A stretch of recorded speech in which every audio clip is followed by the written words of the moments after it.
Assalamualaikum warahmatullahi wabarakatuh. Selamat pagi anak-anak.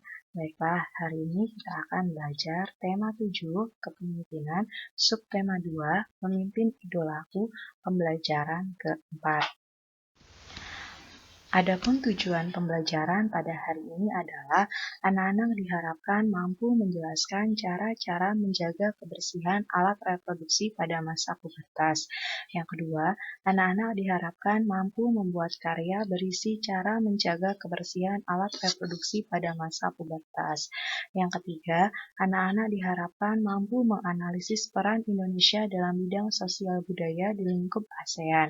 Yang keempat, anak-anak diharapkan mampu menyajikan hasil analisis peran Indonesia dalam bidang sosial budaya di lingkup ASEAN. Yang kelima, anak-anak diharapkan mampu mengidentifikasi unsur-unsur teks pidato. Dan yang terakhir, anak-anak diharapkan mampu menyusun teks pidato menggunakan kata baku dan kalimat efektif. Cara menjaga kesehatan reproduksi pada masa pubertas. Pada masa pubertas terjadi perubahan pada remaja pria dan remaja putri. Pada masa ini produksi hormon meningkat. Peningkatan produksi hormon ini menyebabkan aktifnya kelenjar minyak dan kelenjar keringat. Aktifnya kedua kelenjar ini dapat mengakibatkan jerawat dan tubuh berbau kurang sedap. Kebersihan dan kesehatan tubuh harus selalu dijaga, termasuk kebersihan dan kesehatan alat reproduksi. Berikut cara-cara menjaga kebersihan dan kesehatan alat reproduksi. 1. Biasakan mengenakan pakaian dalam dari katun. Katun bersifat menyerap keringat sehingga kita terhindar dari kelembapan. Kelembapan pada lipatan kulit dapat menyebabkan tumbuhnya jamur kulit. Gantilah pakaian dalam setiap kali habis mandi atau setiap saat kamu merasa lembab pada pakaian dalammu. 2. Bilaslah setiap kali habis buang air kecil. Gunakan air bersih. Setelah dibasuh, keringkan dengan handuk atau tisu. 3. Bagi remaja putri yang sedang menstruasi, gunakan pembalut yang lembut.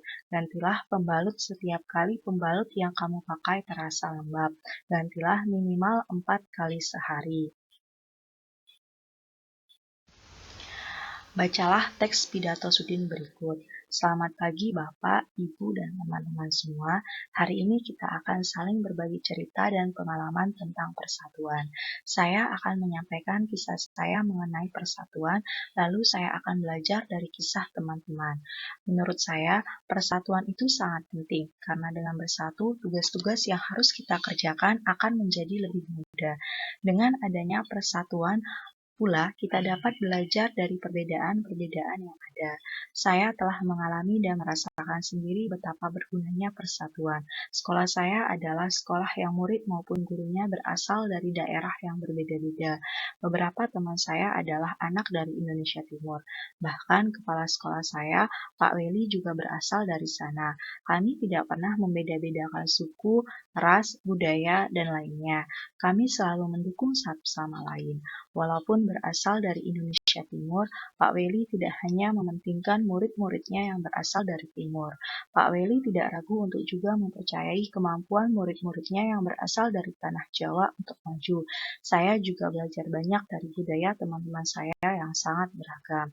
Bagi sekolah di pelosok kabupaten, bukan hal yang mudah untuk mengirim saya ke sini, karena sekolah kami tidak memiliki cukup biaya. Kepala sekolah kami memiliki cara yang cerdik untuk mengumpulkan dana. Ia meminta bantuan kepada saya dan teman-teman untuk melelang pisang di halaman sekolah. Para pembelinya merupakan pejabat-pejabat di daerah. Pak Bupati, Pak Camat, Pak Lurah, bahkan Ketua RT, RW, dan Ketua RT hadir mendukung.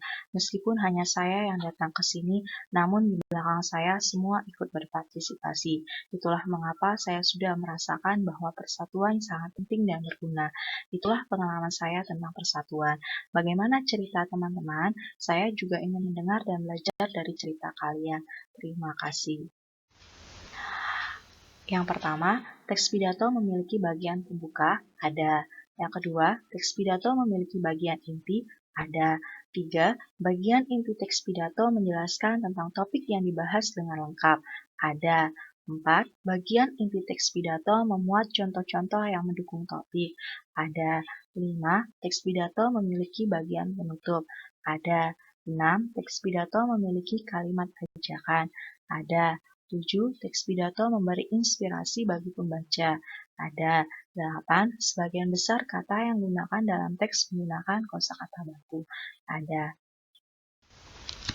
Kerjasama dalam bidang sosial budaya negara-negara ASEAN.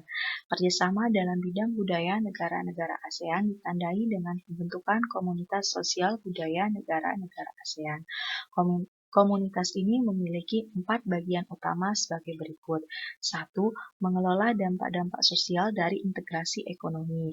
2. Membentuk masyarakat yang lebih peduli dan berbagi untuk mengatasi isu-isu kemiskinan, keadilan, dan pengembangan sumber daya manusia. 3. Meningkatkan perlindungan lingkungan. 4. Memperkuat dasar-dasar bagi ikatan sosial kawasan. Kerjasama nyata dalam bidang sosial budaya negara-negara ASEAN antara lain sebagai berikut. 1. Pertukaran kunjungan antar seniman ASEAN.